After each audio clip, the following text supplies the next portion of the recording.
Hi, I'm Sarah Chen, and this is the story of how I learned that appearances can be the perfect disguise for success.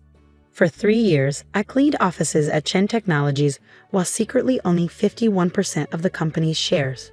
But let me start from the beginning. I met James Chen at a coffee shop 5 years ago. He was struggling with his startup, working endless hours trying to keep his small tech company afloat.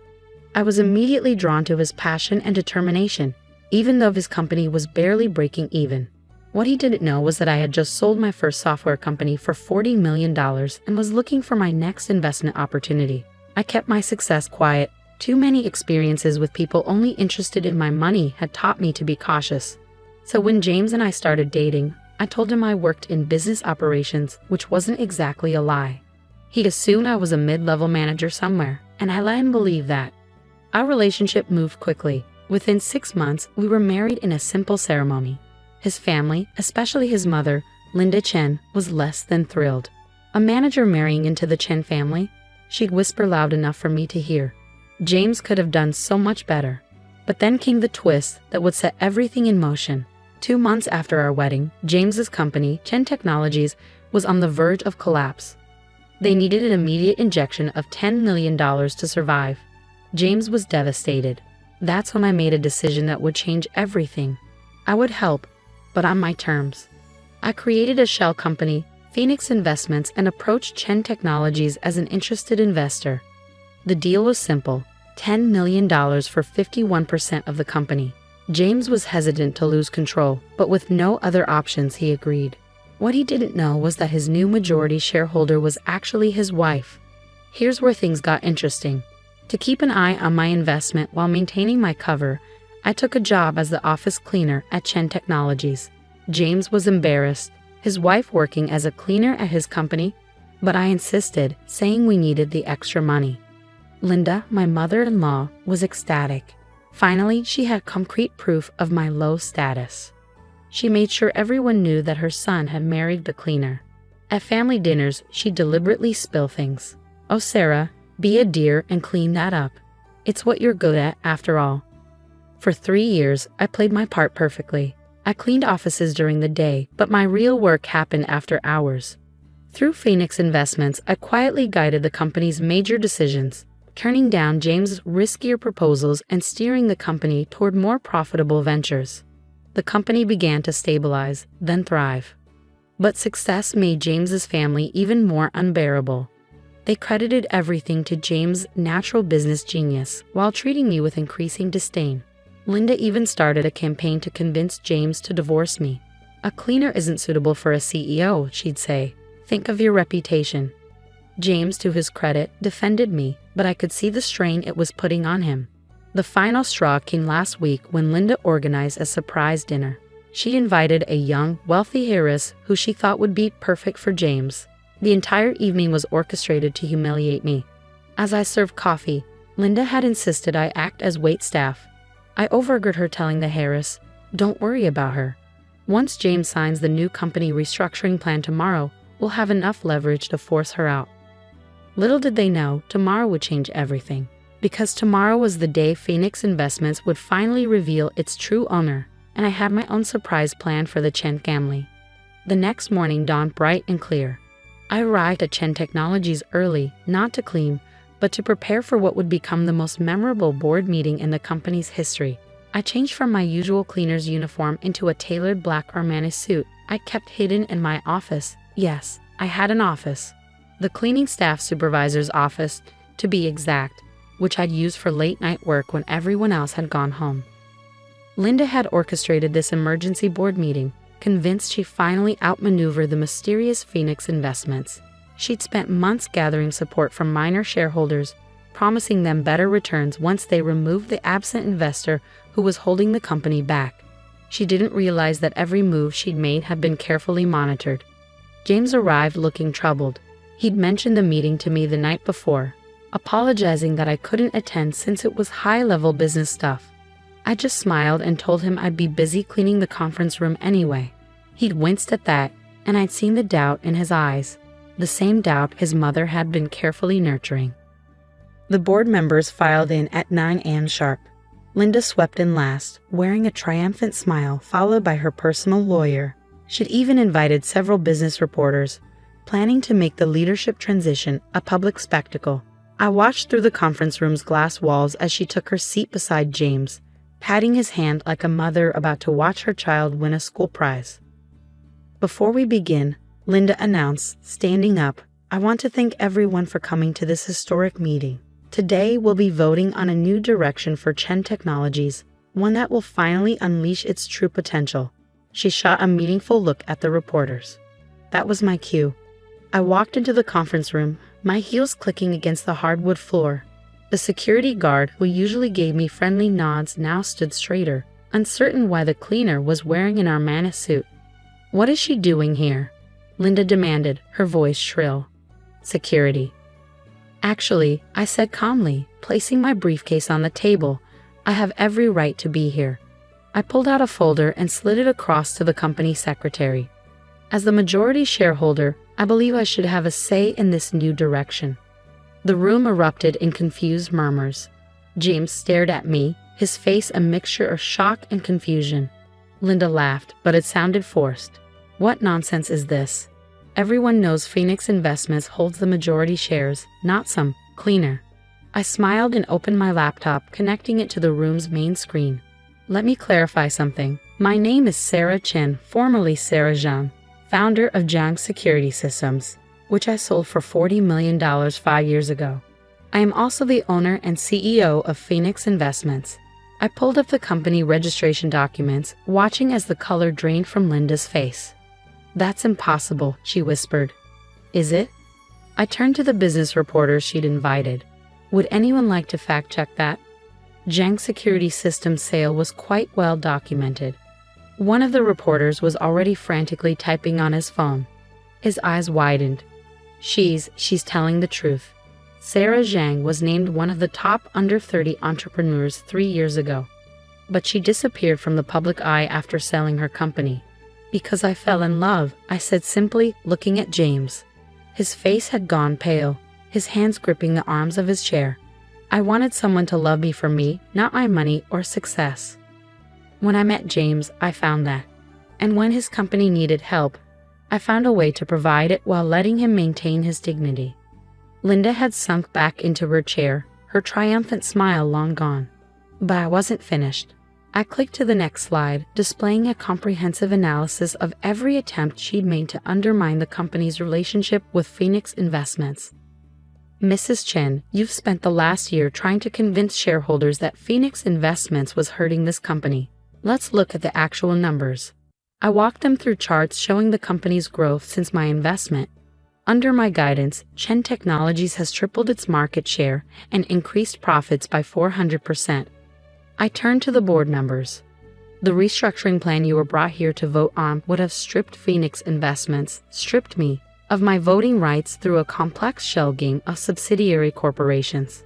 Did anyone bother to ask why a majority shareholder who'd helped deliver such strong returns needed to be removed?" The board members shifted uncomfortably, avoiding Linda's desperate glances. The reporters were typing frantically on their phones. This was definitely not the story they'd expected to cover today. "Sarah," James finally spoke, his voice hoarse. "Why didn't you tell me?" I moved to stand beside him, placing my hand on his shoulder. "Because you needed to become the leader I knew you could be without living in my shadow. Every decision you made, every success you achieved, was your own.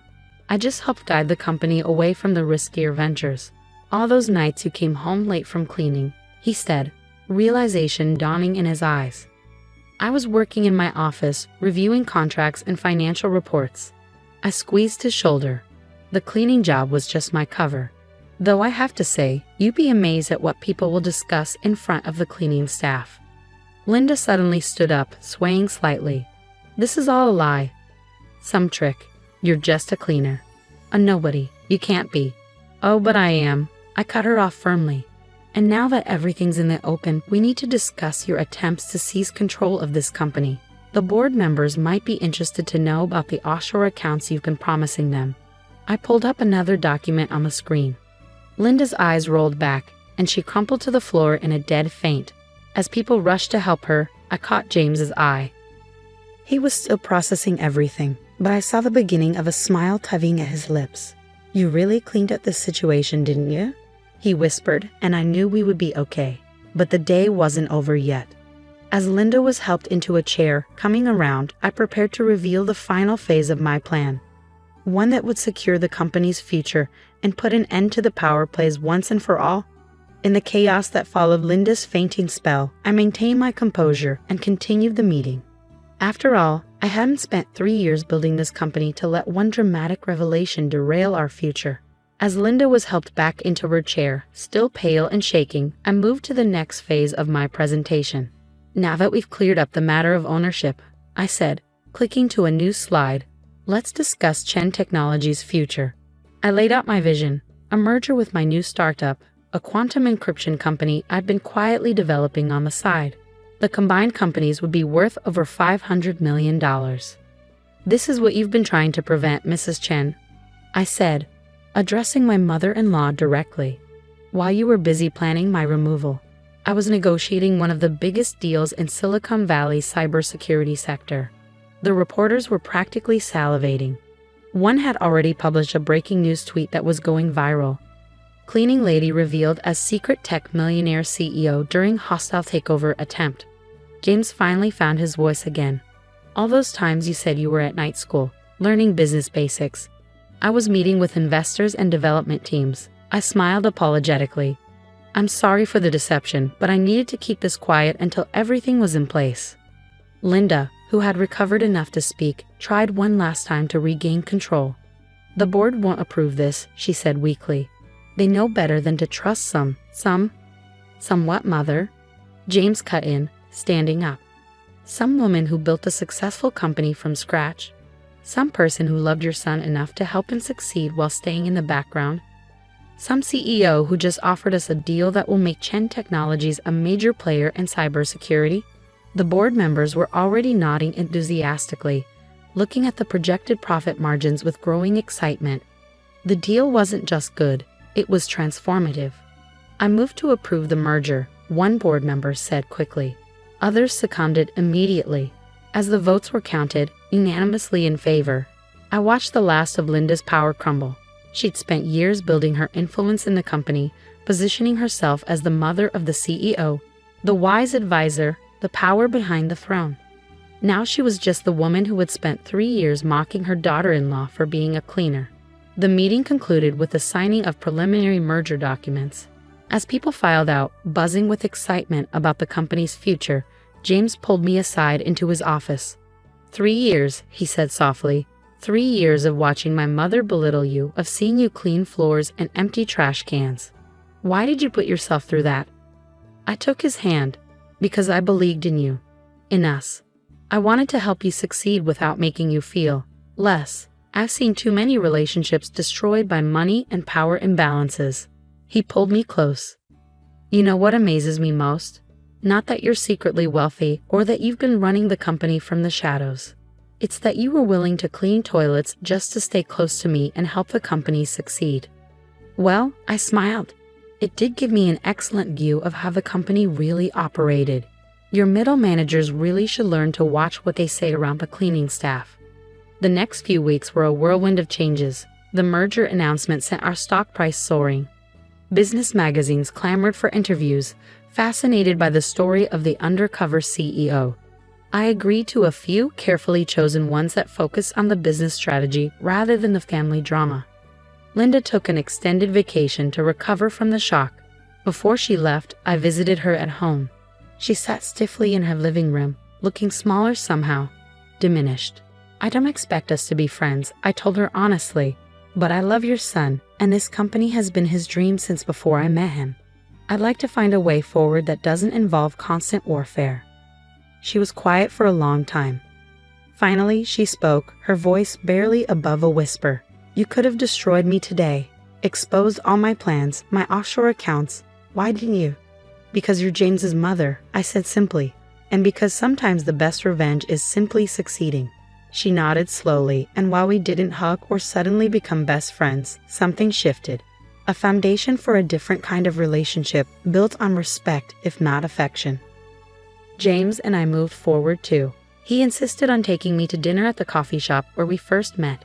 As we sat in the same booth where I first fallen for his passionate talk about his struggling startup, he took my hand.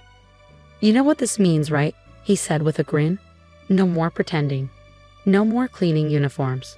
I squeezed his hand. "Actually, I think I'll keep doing the cleaning supervisor rounds once a week. You'd be amazed what people tell the cleaning lady. It's better than any management consultant's report." We laughed together, and I felt the last weight lift from my shoulders. The truth was finally out, and our future was brighter than ever. Today, 6 months later, Chen Technologies Zhang Security is the fastest growing cybersecurity firm in Silicon Valley. James and I run it together, true partners at last. Linda has returned from her vacation with a slightly different attitude. She still isn't warm, but she's respectful, especially after our stock price tripled post-merger. And me? I keep a cleaning uniform hanging in my CEO office. It reminds me that success isn't about titles or corner offices. It's about being willing to do whatever it takes to protect what you love, even if that means pushing a mop while running a company. Sometimes at night, I walk through our empty offices, remembering all the conversations I overheard, all the plans I made while everyone thought I was just emptying trash bins. And I smile, knowing that sometimes the best disguise isn't wealth or power, it's being underestimated. After all, they say it's lonely at the top. But from what I've seen, the view is much better from the bottom, looking up at people who never bother to look down. Because that's where you learn the truth about who people really are and what they're really capable of. And as for James, he still occasionally teases me about my night school classes, but now when he introduces me at business functions, he always adds with a proud smile, "My wife. She really knows how to clean up in business."